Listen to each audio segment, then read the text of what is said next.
out-rebounded the Mavs, able to dominate the board so well? Making them take tough shots.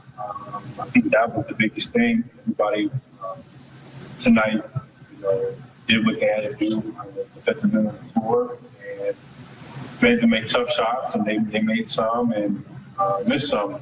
We were able to really hold them one shot off on it. All right, Brad Turner, please. I know, I'm trying to get it. There you go, BT.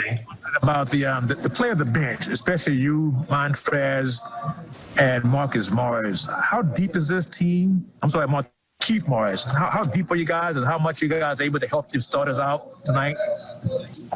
We're a deep team. We have like five or six guys that at any given night can get you 20.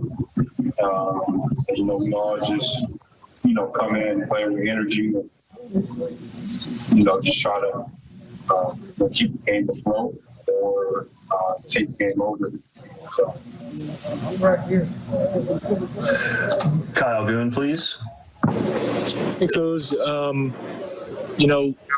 what do you think helps this team in particular kind of advance its sort of understanding on offense and ability to pass the ball and understand? All right. All right. Can you hear me? Sorry, Kyle. I think we lost you for a second there, Kyle. Do you want to start over? Yeah.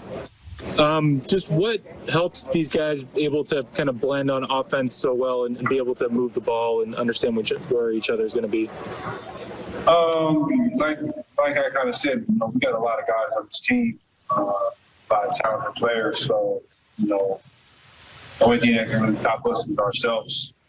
So we just try to not take bad shots.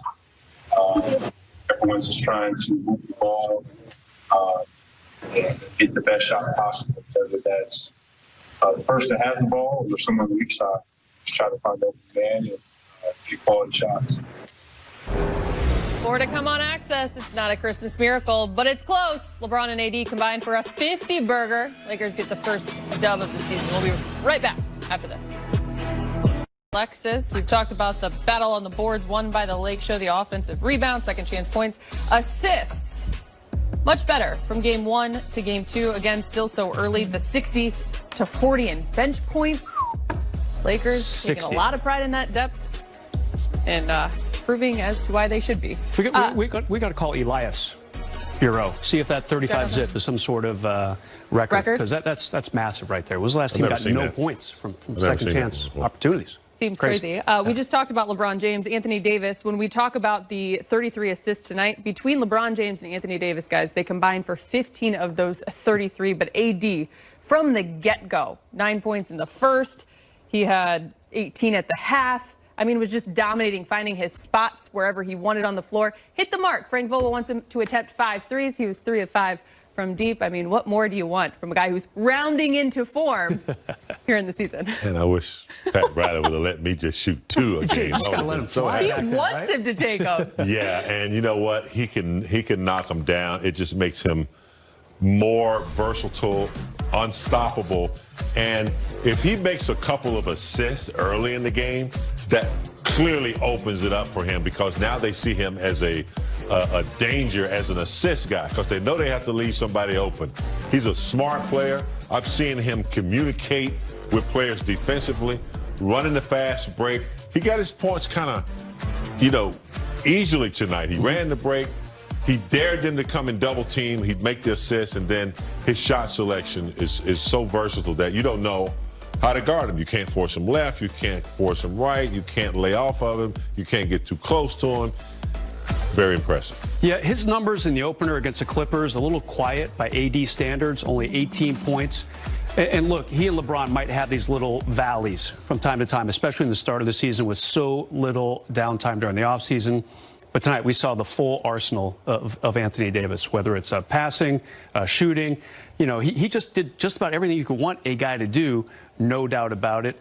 You know, people said that Luka might be or is the preseason MVP favorite. If you're going to Vegas and trying to make a bet, maybe AD should move up a couple pegs. In that conversation. Especially with an effort like tonight, very well-rounded. The thing that's been fun to watch, even though it's a small sample size, is we know what Anthony Davis can do alone, his potential in the offensive end. But when you're seeing this team gel and come together, just the many combinations, the many ways in which he can be a part of pick and roll situations, hit the assist aspect that he can bring to this team, it just makes him more dynamic as a whole, which is scary. We did talk about LeBron James and what he did tonight. Let's check out what we looked at in the pregame and kind of give an update, because when it comes to points scored on Christmas Day, he needed 35 to be up on top with the late, great Kobe Bryant. Now just, let me do my math, 12 behind. Next Christmas. Well done. Points scored on Christmas Day. He must have gone to Wisconsin. He did tie his good buddy Dwayne Wade for most games won on Christmas today with 10 wins apiece. Yeah, Oscar Robertson. That's big to pass him, James. Google him if you don't know him.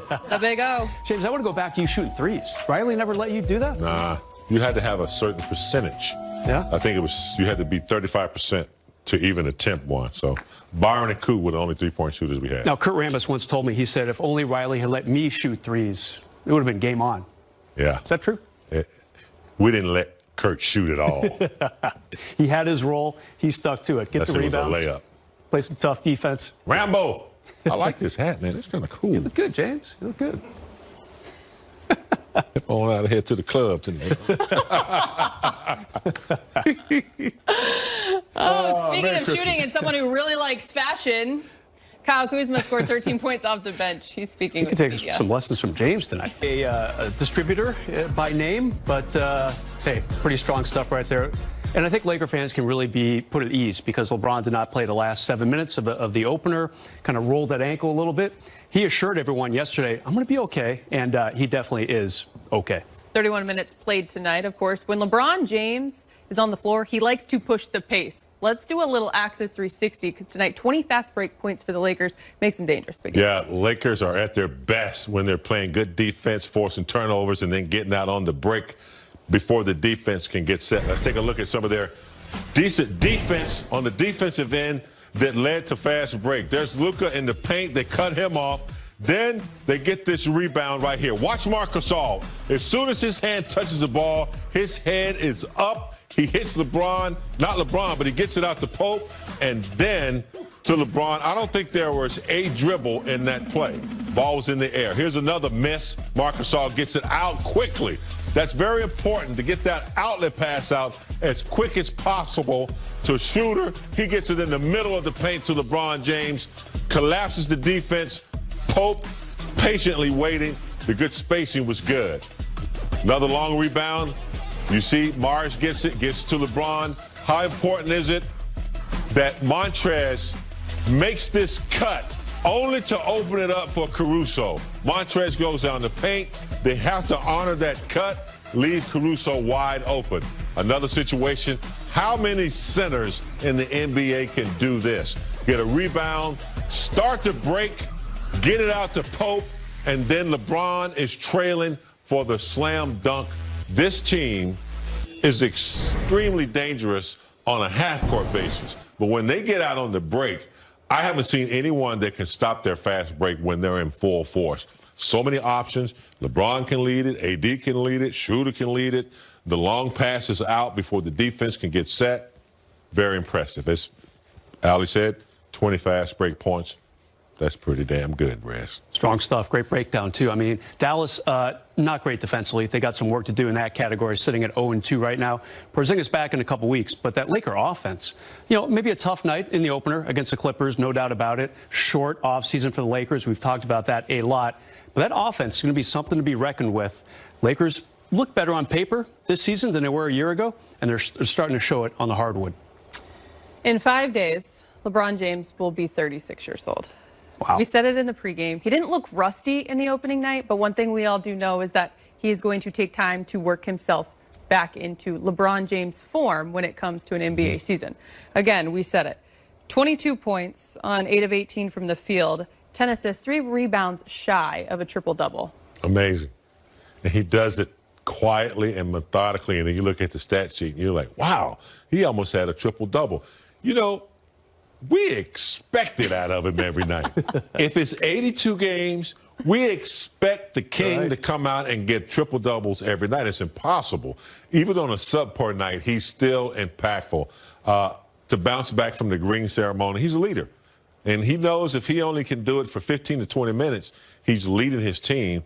And I'm very impressed with, at 36 years old, that he's going up against a 21-year-old and still getting it done. And I think LeBron respects Doncic, no doubt about it. But maybe there's a little bit of him saying, I'm not quite ready to pass that torch just yet. Another stat that I think is really important for LeBron, in the first 2 games of the season, he's averaging under 30 minutes a game, right around 29 and a half. Now, part of that is he left the opener about halfway through the fourth quarter, did not return with that rolled ankle. But if they can keep him in the low 30s per game, and he might sit out a few games. You know, it'll be interesting to see what the Lakers do, their first back-to-back coming up in just a couple